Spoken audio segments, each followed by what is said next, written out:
Carmella Camacho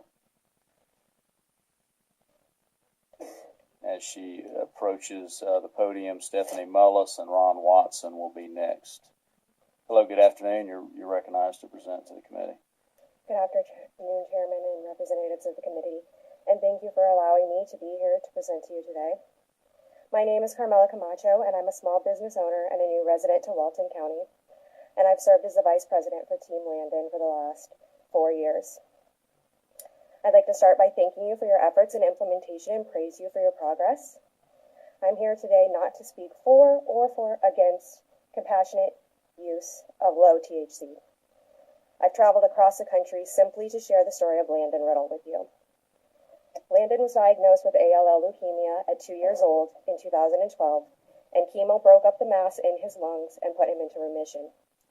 And although he survived the night, against the 8 to 10% chance the doctors gave him, the continued chemo began taking a toll on his body.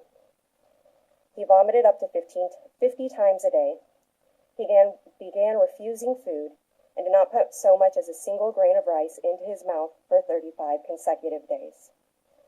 The neuropathy pain in his legs from the chemotherapy caused him to stop walking, and he lost 50% of his body weight. Landon was dying. His grandmother discovered cannabis oil on the internet, and his mother, Sierra, and Landon became cannabis refugees and relocated to Colorado, where I was at the time. Landon's first dose of cannabis oil resulted in something they hadn't seen in months. He smiled. And after he slept, another longed-for phrase left his lips. He said, "I'm hungry."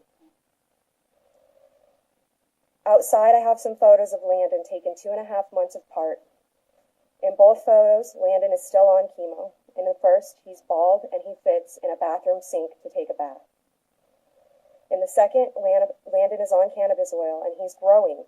His hair's growing, he's eating, he's sleeping, he's vomiting less, and his pain is controlled. He was able to come off opioids, narcotics, and steroids. And this is important because Landon was dependent. As a toddler, even on a good day, even if he had no pain, Landon needed to be administered morphine in order to avoid physical withdrawal symptoms. Why would I relocate all the way to Florida to come tell you this story? Imagine if nobody ever spread the word about hand washing or toothbrushing. We'd all be a lot worse off. And what makes this story so important is that Landon is the first known and documented case in the United States to cease the 4-year chemotherapy protocol for pediatric ALL leukemia. The port in his heart was removed 2 years early, and he continued to take cannabis oil and be monitored for relapse. Landon is now 7 years old. He is a few months from being 5 years cancer-free and continues to take maintenance doses of cannabis oil daily. The most vital piece of information that I leave you with today is that Landon did not do this with CBD only.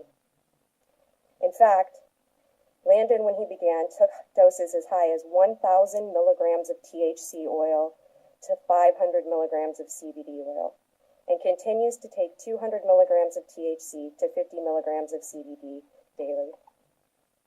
I've come to share this information and request that you consider it in making your final rulings here in Florida, as they will affect patients.